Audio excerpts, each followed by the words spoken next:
moisturizing lotion hydrates for a full 48 hours because a lot can happen in 48 hours. Cetaphil, we do skin, you do you.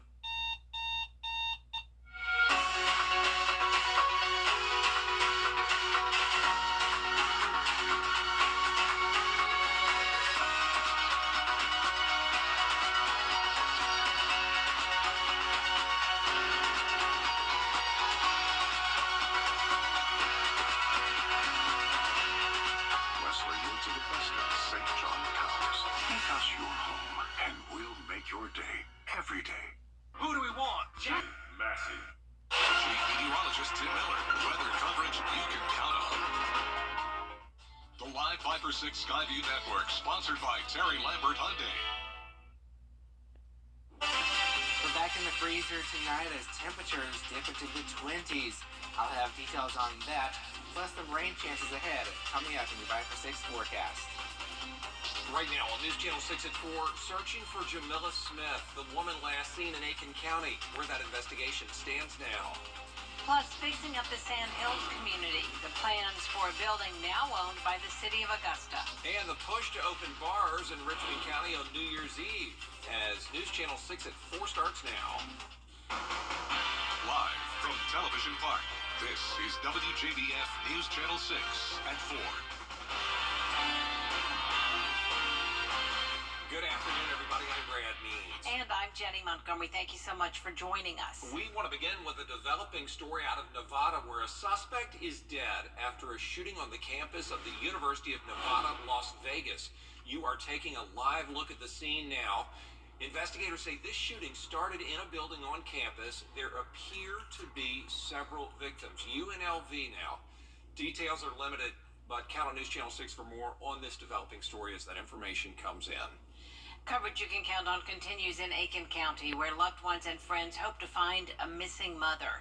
30-year-old Jamila Smith was heard from on Saturday, December 2nd, when she spoke on the phone with her mother. She was initially missing along with her ex-boyfriend, 34-year-old Daniel Gabriel Harmon. But on Tuesday, Aiken County Sheriff's Office took him into custody from a home on Carpentersville Road in North Augusta. He's being charged with second-degree domestic violence and kidnapping. Smith remains missing, and loved ones are telling News Channel 6 that she was the victim of domestic violence for the past year at the hands of Harmon. Her mother says she tried leaving him several times. Really very caring, loving, funny. I don't know what they're trying to paint about her, his family, that she's some drug addict.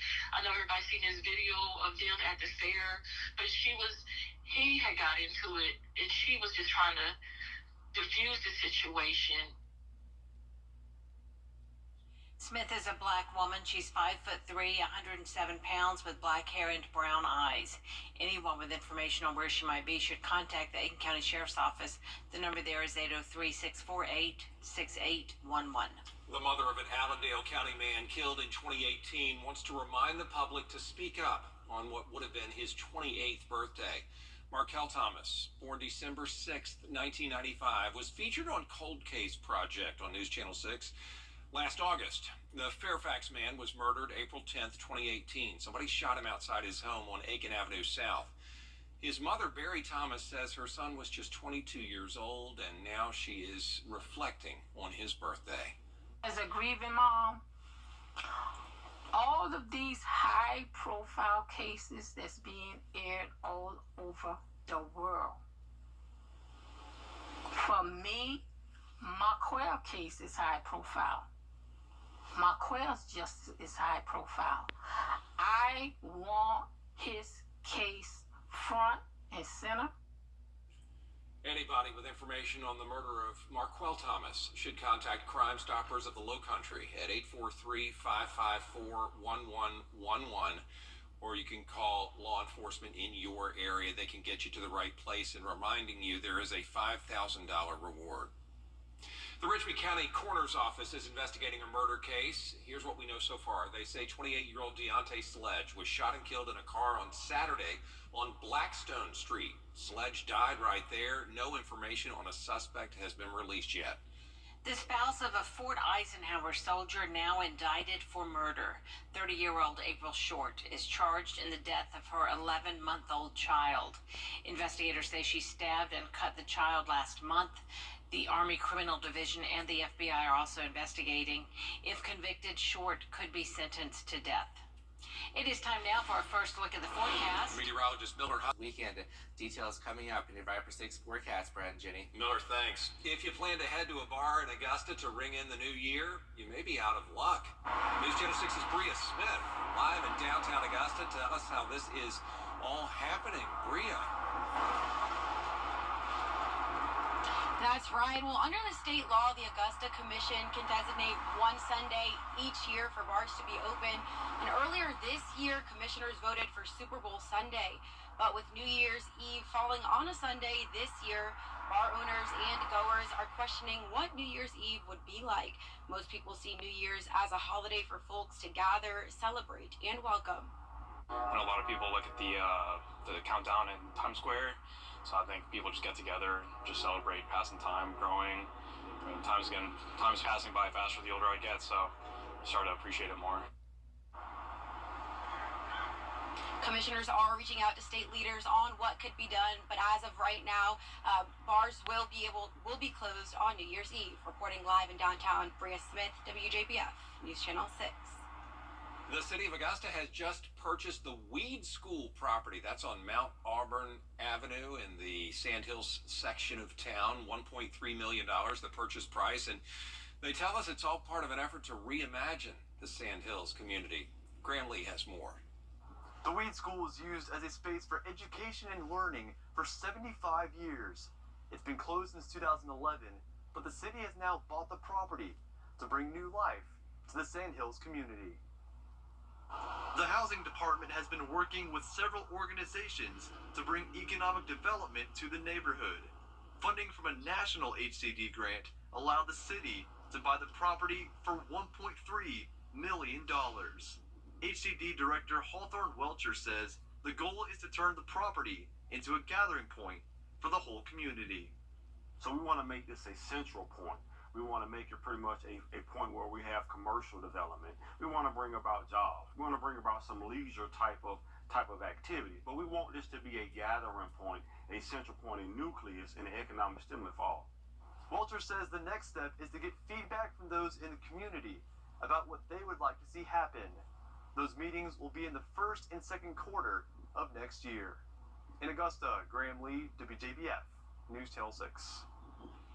For the next few weeks, finding a place to park at Augusta's municipal, the Board of Elections will meet at a later date to certify the results.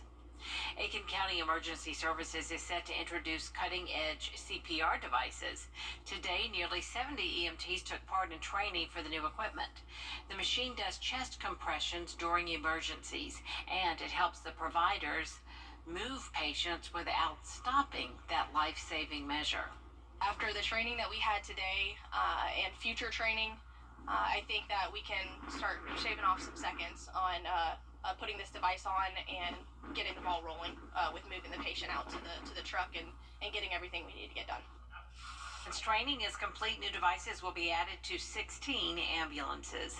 Coming up, diagnosing and treating cancer at the same time. We are going to tell you about Theranostics next on News Channel 6 at 4. And a proud partner of Salute to Service. It's not a cancer cure, but doctors say it's a last chance therapy and may lessen the pain while adding months to patients' lives. It's called Theranostics, and unlike traditional radiation that reaches a tumor through an external beam, a theranostic approach starts with a special radioactive molecule administered through an IV. One Loyola nuclear medicine doctor says it's offering hope to patients with no other options. Usually, we'll get these patients after the regular chemotherapy fails. This material will find any of the cancer anywhere in your body and then bind onto it. Health officials say there is a shortage of the radioactive material sourced from Europe, but facilities are being built here in the States to meet demand. Did you know this is National Flu Vaccine Week? Doctors say getting up and moving could be a key weapon to battle the flu this winter, as Liz Landers reports. The couch can get even more comfortable as the weather gets colder, but recent research has shown that more movement may make a big difference during the cold and flu season. Researchers studied more than 500,000 adults in the U.S. and found that people who follow weekly aerobic exercise guidelines are more than 35% less likely to die from influenza or pneumonia than those who don't exercise. Those guidelines: at least 150 minutes of moderate aerobic activity per week, or just 30 minutes 5 days a week. Even more activity, between 300 and 600 minutes per week, cut the risk of death in half. If you're looking to get more active to meet guideline goals, talk to your doctor about the best way to get started. And remember that even small steps towards your activity goal are steps toward better health. With this Medical Minute, I'm Liz Landers. Healthcare leaders also say even if you had the flu last year, you still need to get a vaccine to protect yourself this season. And speaking of seasons and weather and changes, we've had some mild days, and now it's going to get colder for the next couple of days. Miller Hyatt is up next with your full forecast. I'm Attorney G. Winds, then cooling down to the 50s by the middle of next week. Brad and Jenny. All right, Miller, thanks a lot. Still ahead, it looks like somebody went snooping where they definitely were not supposed to. How this South Carolina pup managed to get stuck, and how he was freed.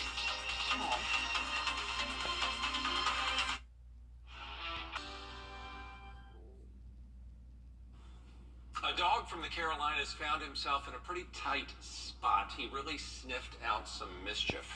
Meet Spike.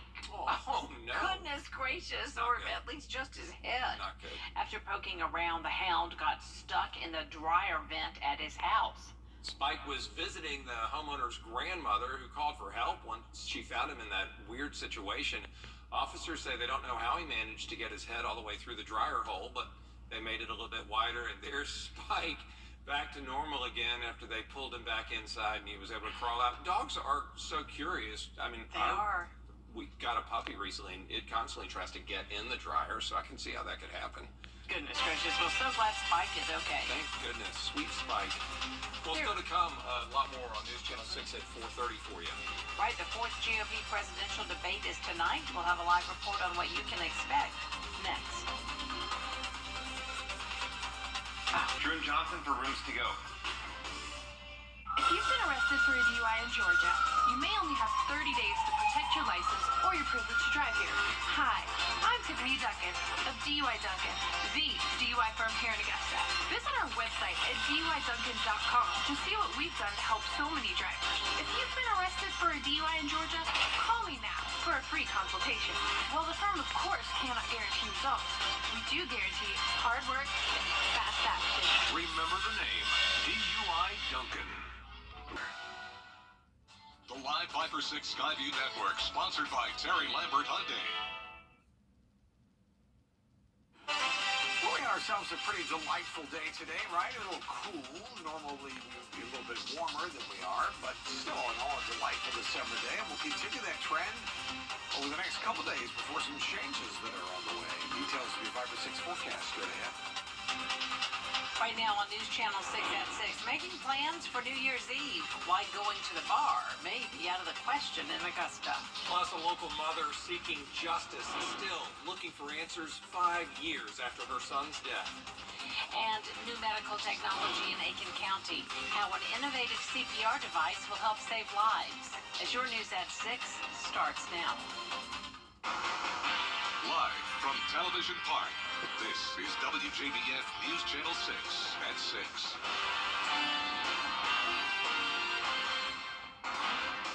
Good evening, everybody. I'm Brad Means. And I'm Jenny Montgomery. Thank you so much for joining us tonight. Coverage you can count on begins in Augusta, where if you are making plans for New Year's Eve, it remains to be seen whether downtown is an option. Yeah, by law, bars in Augusta can only be open one Sunday per year. This year, that has already happened. They picked Super Bowl Sunday. Bria Smith is live downtown, where she talked with business owners and city leaders. Bria?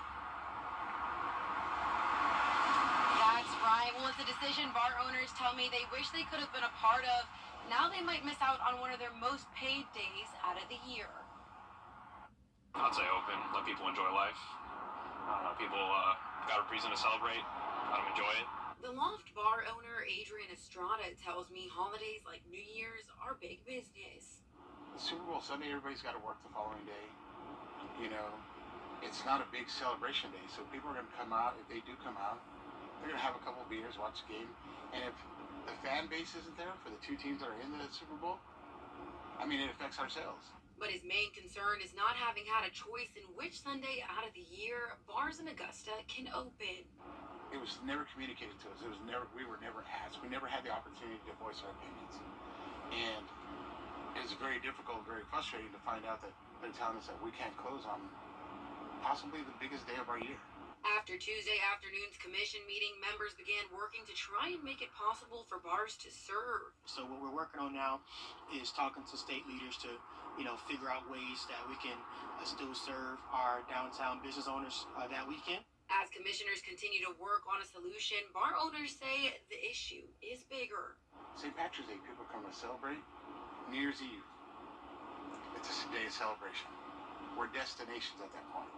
And if we're trying to rebuild downtown and, just the city of Augusta itself, we got to be diligent. The commission does want to reassure the community and business owners of one thing. If we had the ability to do more than one Sunday, New Year's Eve would absolutely be on that list. But I don't want folks to be counted out. I don't want folks to think that this is the end. We're still having conversations on, what we can do to make sure that this New Year's Eve is memorable. While it isn't guaranteed that owners will be able to open, they say they're thankful for city leaders' efforts. Reporting live in downtown, Bria Smith, WJBF, News Channel 6. The city of Augusta has purchased the Weed School property, which has been vacant for the last 12 years. The housing department has been working with several organizations in an effort to reimagine the Sand Hills community. Funding, thanks to a national HCD grant, allowed the city to buy the property for $1.3 million. Officials say the goal is to make a gathering point for the entire neighborhood. So we want to make this a central point. We want to make it pretty much a point where we have commercial development. We want to bring about jobs. We want to bring about some leisure type of activity. But we want this to be a gathering point, a central point, a nucleus in the economic stimulus for all. The department will meet with the community early next year to discuss what they'd like to see happen at the property. It is time now for a first check of all of that. Coming up in just a few minutes. Jenny Brand. Tim, thanks. The spouse of a Fort Eisenhower soldier now indicted for murder. 30-year-old April Short charged in the death of her 11-month-old child. Investigators say she stabbed and cut the child last month. The Army Criminal Division and the FBI are on this case as well, and if she's convicted, she could be sentenced to death. In Aiken County, loved ones and friends hope to find a missing mother. 30-year-old Jamila Smith was heard from on Saturday, December 2nd, when she spoke on the phone with her mother. She was initially missing along with her ex-boyfriend, 34-year-old Daniel Gabriel Harmon. But on Tuesday, Aiken County Sheriff's Office took him into custody from a home on Carpentersville Road in North Augusta. He's being charged with second-degree domestic violence and kidnapping. Smith remains missing, and loved ones tell News Channel 6 she was a victim of domestic violence for the past year at the hands of Harmon. Her mother says she tried leaving him several times. Really very caring, loving, funny. I don't know what they're trying to paint about her, his family, that she's some drug addict. I know everybody's seen this video of them at the fair, but he had got into it, and she was just trying to diffuse the situation. Smith is 5'3", 107 pounds. She has black hair and brown eyes. You see her there in that picture. Anyone with information on where she might be should contact the Aiken County Sheriff's Office. The number there, 803-648-6811. The mother of an Avondale County man killed in 2018 wants to remind the public, somebody who might know something about this case, to speak up on what would have been his 28th birthday. Marquel Thomas, born December 6, 1995, was featured on our Cold Case project here on News Channel 6 in August of 22. The Fairfax man was murdered back in 2018 after somebody shot him outside his home on Aiken Avenue South. His mom says her son was just 22 years old, and she's just reflecting and hoping on his birthday. As a grieving mom, all of these high-profile cases that's being aired all over the world. For me, Marquell case is high-profile. Marquell's justice is high-profile. I want his case front and center. So can you help? Anybody with any information on the murder of Marquell Thomas, please call Crime Stoppers of the Low Country at 843-554-1111 or the SLED Low Country Regional Office. That number is 843-782-3822. If you remember none of this, just call your local law enforcement agency. They can get things started. $5,000 is the reward if you can help out. Aiken County Emergency Services is set to introduce cutting-edge CPR devices. Today, nearly 70 EMTs took part in training for the new equipment. The machine does chest compressions during emergencies, and it helps the providers move patients without stopping the life-saving measures. After the training that we had today and future training, I think that we can start shaving off some seconds on putting this device on and getting the ball rolling with moving the patient out to the truck and getting everything we need to get done. Once training is complete, new devices will be added to 16 ambulances. Coming up, investigating deadly shootings in Texas. We'll have the latest after a suspect was taken into custody. Don't go away. 70 years ago, a local legacy was born that changed television forever. Who would ever have thought that television would have become as important as it is, JB? But throughout it all, one thing that has remained the same is the passion we feel for our community and the dedication we have to our viewers. WJBF News Channel 6, celebrating 70 wonderful years of coverage you can count on. Ho, ho, ho. The care plan. But hurry, enrollment ends December 7th. Dare to compare. Dare to get more. In Texas, a suspect under arrest after a series of deadly shootings. Investigators say the shootings were random acts of violence. Jacqueline Lee has more. A string of shootings throughout Austin and San Antonio, Texas, leaving 6 people dead and several others injured. The man police say is responsible, 34-year-old Shane James. The suspect is in custody and no longer poses a threat to our Austin community.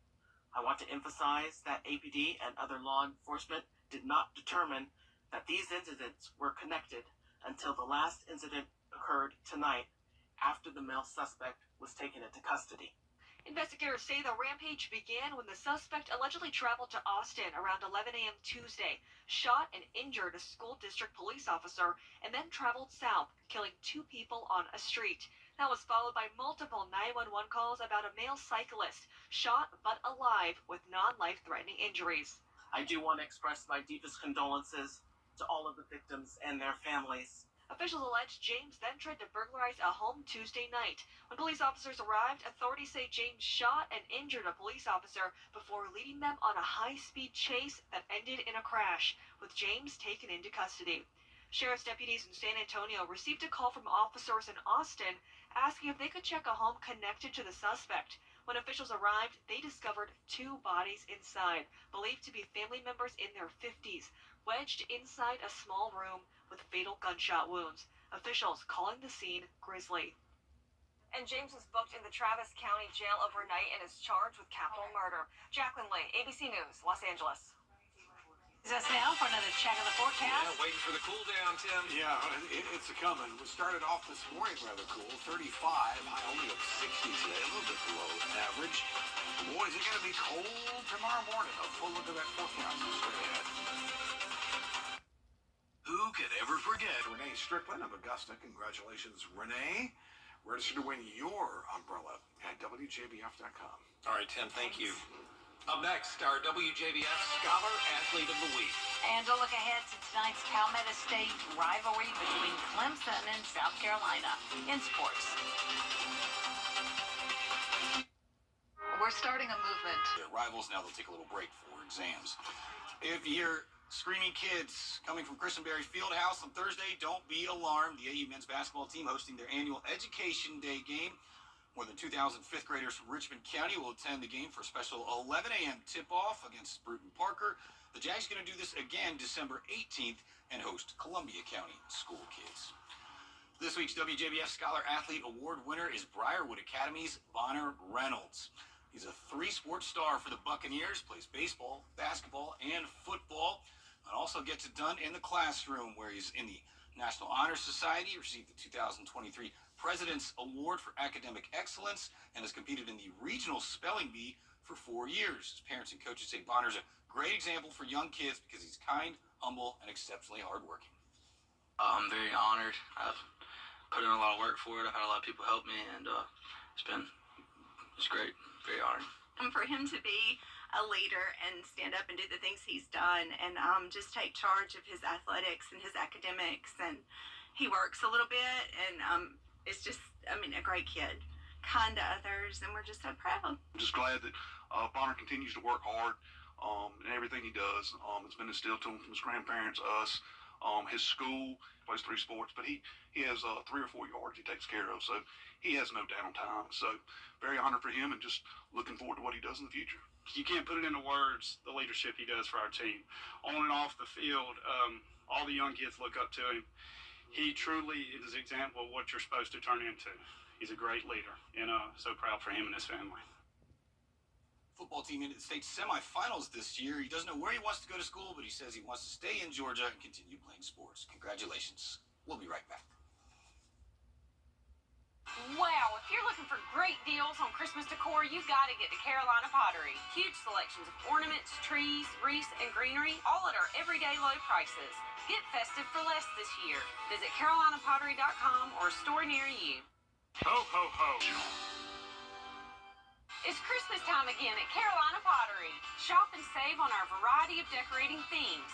From traditional to whimsical, we've got the style you need with hundreds of value-priced products to choose from.